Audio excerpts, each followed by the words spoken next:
السلام علیکم ورحمۃ اللہ تعالی وبرکاتہ۔ امید ہے کہ آپ حضرات خیر و عافیت سے ہوں گے۔ حضرات، سرکار دو جہاں صلی اللہ علیہ وسلم کی تاریخ پیدائش میں اختلاف ہے، مگر مشہور قول یہی ہے کہ واقعہ اصحاب فیل سے 55 دن کے بعد 12 ربیع الاول مطابق 20 اپریل 571 عیسوی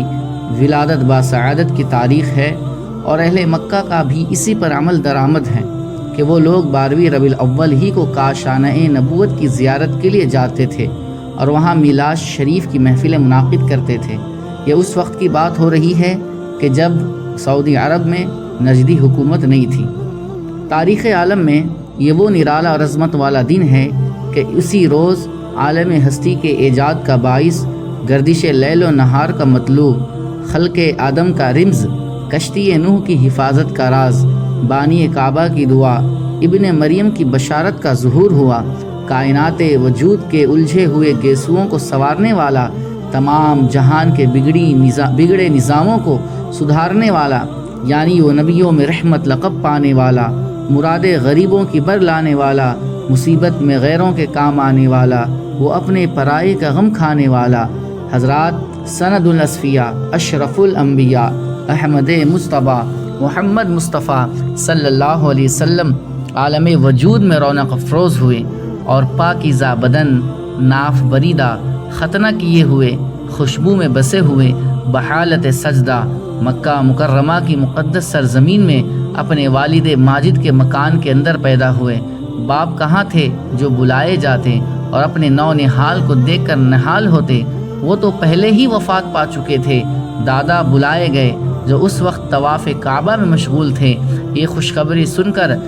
دادا حضرت عبد المطلب خوش حرم کعبہ سے اپنے گھر آئے اور والہانہ جوش محبت میں اپنے پوتے کو کلیجے سے لگایا، پھر کعبہ میں لے جا کر خیر و برکت کی دعا مانگی اور محمد صلی اللہ علیہ وسلم نام رکھا۔ آپ صلی اللہ علیہ وسلم کے چچا ابو لہب کی لونڈی، جس کو ہم کنیز کہتے ہیں، جس کا نام صوبیہ تھا، خوشی میں دوڑتی ہوئی آئی اور ابو لہب کو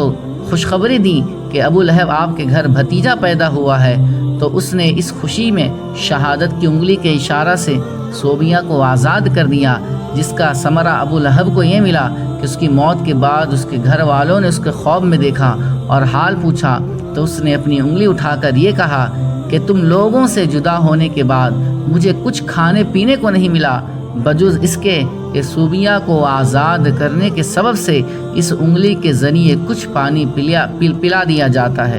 حضرات، اسی موقع پر حضرت شیخ عبدالحق محدث دہلوی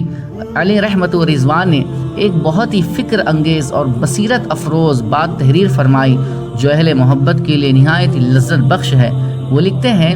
کہ اس جگہ میلاد کرنے والوں کے لیے ایک سند ہے